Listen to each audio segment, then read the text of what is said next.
పెద్దిరెడ్డి రవికిరణ్ గారు చూశారు కదా, అంటే పండగని కూడా చూడకుండా రకరకాల డెవలప్మెంట్స్ కేవలం తెలుగు రాష్ట్రాలు, అందులో ఆంధ్రప్రదేశ్కి అంటే ఈ ఫెసిలిటీ మనకి మాత్రం విస్తరించిందేమో ఎక్కువ జరుగుతున్నాయి. వరదని రాజకీయం కోసం ఎలా వాడుకోవచ్చు, అలాగే జత్వానీ కేసు నుంచి జనాల్ని మళ్లించడానికి ఇంకో కేసుని ఎలా తెర మీదకి తీసుకురావచ్చు, ఎలా చూస్తున్నారు ఈ డెవలప్మెంట్స్ అన్నింటినీ? వాసుదేవన్ గారు, ముందుగా మీకు తోటి ప్యానలిస్ట్లకి 9 టీవీ వీక్షకులందరికీ శుభోదయం అండి. వాయిస్ వస్తుంది కదా సార్? వస్తుందండి, వస్తుంది. ఓకే.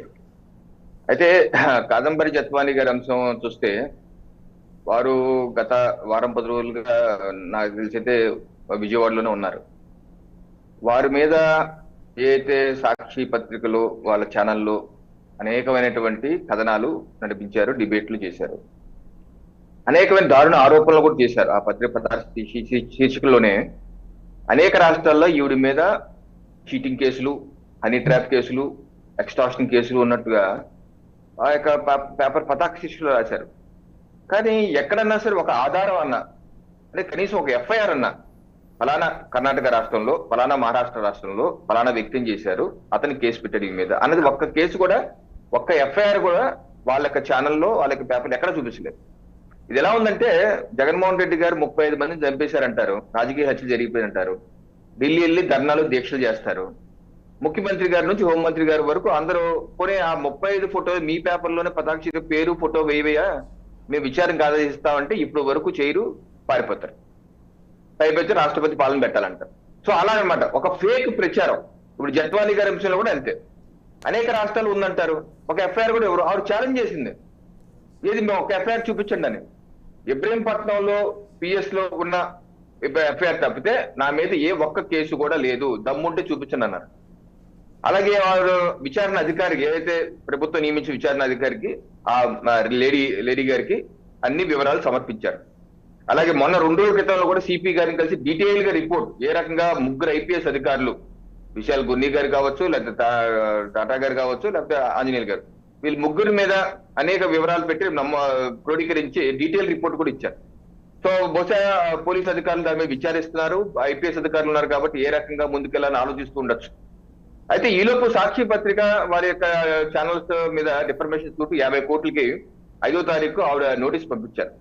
నా మీద మీరు నిరాధారణ ఆరోపణలు చేశారు, ఏదైనా ఆధారాలు ఉంటే చూపించండి, లేని పక్షంలో మీ మీద చర్యలు ఎందుకు తీసుకోకూడదు, 50 కోట్లు డిఫర్మేషన్ ప్లస్ 37 లక్షలు లీగల్ ఎక్స్పెన్సెస్, 50.37 కోట్లు నాకు ఇవ్వాలి, లేని పక్షం మీ మీద క్రిమినల్ కేసు ప్రొసీడ్ అవుతా అని చెప్పి 5వ తారీఖు ఆవిడ నోటీస్ ఇచ్చింది. మరి ఏ రకంగా, కానీ సాక్షి పత్రిక ఇది కొత్త కాదు. ఇప్పుడు వరకు నాకు తెలిసి లోకేష్ గారు వేశారు డిఫర్మేషన్ చోటు, అదేదో మొన్న విశాఖపట్నంలో ఎవరో విచారణ జరుగుతుంది. అలాగే అయ్యన పాత్ర గారు వేశారు, మహారాష్ట్ర అధ్యక్షులు పురంధరేశ్వరి గారు వేశారు, అలాగే అనేక మంది వేశారు డిఫర్మేషన్ చోట్లు. వాళ్ళకి పరిపాటు అయిపోయింది.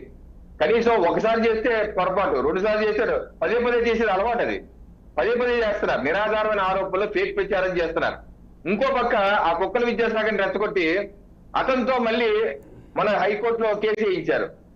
4 సెప్టెంబర్ 2024 అతనితో case writ petition number 193848/2024 4 September 2024. అది జస్టిస్ చక్రవర్తి దగ్గర బెంచ్కి వచ్చింది.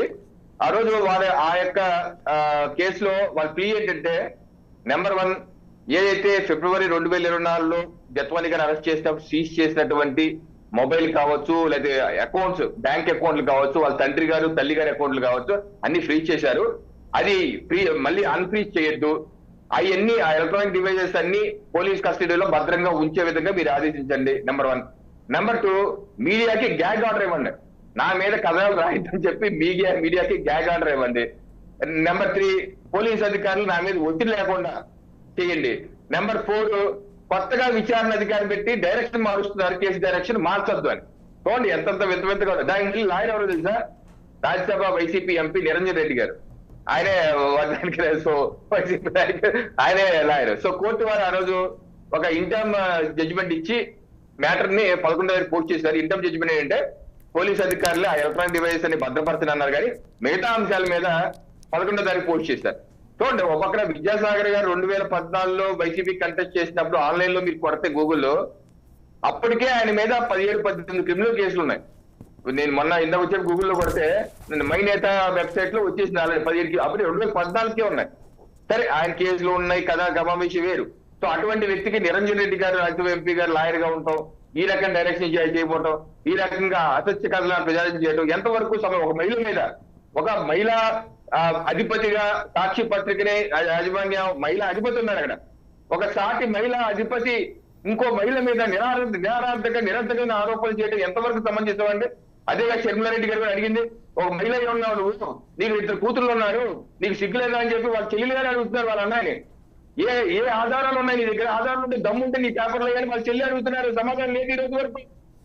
ఎందుకు ఇంత దౌర్భాగ్యమైనటువంటి మీ ప్రింట్ ఎలక్ట్రానిక్ మీడియా పెట్టుకుని ఇలా చేస్తారు? నిజంగా ఉంటే వేయండి సార్, తప్పని వేయండి. అంతేగాని మీ పేపర్ ఉంది కదా అని చెప్పి మీ తప్పుని కప్పుచ్చుకుంటే ఈ రకంగా చేయటం సమంజసం కాదు. వాళ్ళ సమాధానం చెప్పాలి, లేకపోతే ఫేస్ చేయాలి. బట్ వాళ్ళకి అలవాటు అయిపోయింది, మరి ఏం చేస్తారు చూడాలి. అలాగే ఎఫ్ఐఆర్ కూడా పోలీసులు కూడా ఏదైతే ఈ విషయం మీద జత్వాని గారు ఇచ్చారో దాని మీద ఎఫ్ఐఆర్ బుక్ చేసే విధంగా, అంటే ఈ వరదలు ఈ బీభత్సం వల్ల కొంత డిలే అయిన మాట వాస్తవమే. తప్పనిసరిగా పోలీసులు కూడా ముందుకెళ్లి తగు విధంగా చర్యలు తీసుకోవాలని చెప్పి అయితే కోరుతున్నాం. రైట్. ఒకసారి మస్తాన్ గారు, ఆవిడ వారం 10 రోజులుగా కాదంబరి జత్వాని గారు విజయవాడలోనే ఉన్నారు. మొత్తానికి ఆవిడ కూడా మంచి